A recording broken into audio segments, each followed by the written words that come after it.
Assalamualaikum warahmatullahi wabarakatuh. Halo Sobat Muda-Mudi Berprestasi. Perkenalkan, saya Fitri Indriani, seorang mahasiswi UIN Haji Abdurrahman Wahid Pekalongan. Saya merupakan seorang award di BSI Scholarship Batch 2 tahun 2022. Oke teman-teman, dalam video kali ini kita akan membahas apa sih yang dimaksud dengan leadership atau kepemimpinan itu. Nah, kata kepemimpinan tentunya tidak asing lagi di telinga kita sebagai seorang mahasiswa maupun mahasiswi muda masa kini. Jadi, menurut teman-teman, bagaimana sih sistem kepemimpinan itu sendiri? Oke, yuk mari kita bahas bersama. Kata kepemimpinan tentunya tidak jauh-jauh dari kata pemimpin. Nah, perlu kita ingat kembali ya sobat, bahwasannya dalam pandangan Islam, pemimpin terbaik sepanjang masa yakni Nabi Muhammad SAW. Namun, kini dunia telah berotasi. Kita tidak lagi hidup di masa kenabian Nabi Muhammad. Namun, saat ini kita hidup dalam masa era yang modern dengan penuh perubahan zaman. Lalu, apa ya sebenarnya kepemimpinan itu? Jadi, kepemimpinan ini dapat diartikan sebagai kemampuan seseorang dalam mempengaruhi orang lain agar mau untuk diajak bekerja sama di dalam mencapai tujuan secara bersama-sama. Nah, kepemimpinan ini juga sebagai bentuk kemampuan untuk mengarahkan, membimbing, maupun mengatur pihak-pihak lain. Nah, dari definisi tersebut sobat, ternyata kepemimpinan ini juga memiliki gaya-gayanya tersendiri loh. Pada masa sekarang ini tentunya bermunculan keragaman-keragaman atau inovasi-inovasi baru tentang berbagai hal. Nah, terutama nih dalam hal kepemimpinan juga terdapat inovasi maupun keragaman mengenai gaya-gaya kepemimpinan. Apa saja sih gaya-gaya dari kepemimpinan itu? Yuk kita bahas secara bersama-sama.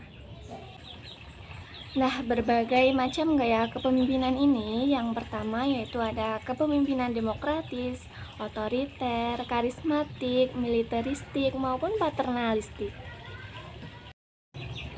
Dalam kepemimpinan jenis demokratis, para pemimpin ini sangat menghargai pendapat maupun argumentasi-argumentasi dari para bawahannya. Kemudian untuk yang selanjutnya, kepemimpinan otoriter. Gaya kepemimpinan otoriter ini, para atasan itu tidak mau menerima kritik maupun saran dari para bawahannya. Jadi, kepemimpinan otoriter ini terlalu menggantungkan pada kekuasaan. Selanjutnya nih, untuk yang ketiga kan kepemimpinan karismatik. Nah, untuk kepemimpinan karismatik ini, pemimpin akan menonjolkan gaya kepemimpinan yang berkarisma, tentunya untuk menginspirasi para bawahannya. Kemudian ada gaya kepemimpinan militeristik.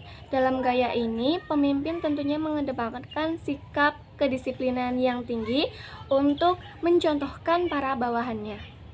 Nah, untuk kepemimpinan jenis paternalistik itu merupakan gaya kepemimpinan di mana pemimpin memiliki sifat yang perfeksionis, yang mana dia memperlakukan bawahannya itu seperti pemula yang selalu diajarkan. Jadi, segala hal itu harus diajarkan oleh pemimpinnya. Namun, menjadi seorang pemimpin yang baik dan pemimpin yang benar dalam hal kepemimpinan tentunya tidak mudah. Ada berbagai cara yang harus kita lakukan untuk bisa menjadi seorang pemimpin yang baik. Nah, di sini sobat, kita akan memaparkan mengenai bagaimana atau tips untuk menjadi seorang pemimpin secara efektif. Nah, tips untuk menjadi seorang pemimpin secara efektif, yang pertama nih, kita bisa terus menggali dan mengembangkan kemampuan kepemimpinan yang ada di dalam diri kita. Kemudian yang kedua, kita bisa belajar dari pengalaman. Pengalaman memang guru terbaik kita. Jadi, kita bisa belajar dari pengalaman yang sudah kita lalui di masa-masa yang lalu. Kemudian yang ketiga, kita juga bisa memberikan contoh bagaimana sih kepemimpinan yang baik itu kepemimpinan untuk diri kita sendiri terlebih dahulu, yang kemudian nantinya kita akan dituangkan dalam suatu forum untuk memimpin suatu kelompok maupun berbagai pihak-pihak yang lainnya. Nah, kemudian nih, tips yang keempat, itu kita juga harus bisa mendengarkan pendapat maupun argumentasi dari orang lain.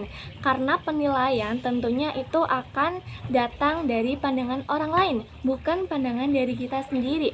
Mungkin pandangan dari diri kita ini sudah baik dan benar, akan tetapi kita juga harus mencoba mendengarkan pendapat dari orang lain. Apakah pendapat dari orang lain ini mengenai diri kita sudah baik dan benar atau belum? Jadi kita nantinya akan bisa mengevaluasi diri kita sendiri, bagaimana kurang, bagaimana lebihnya.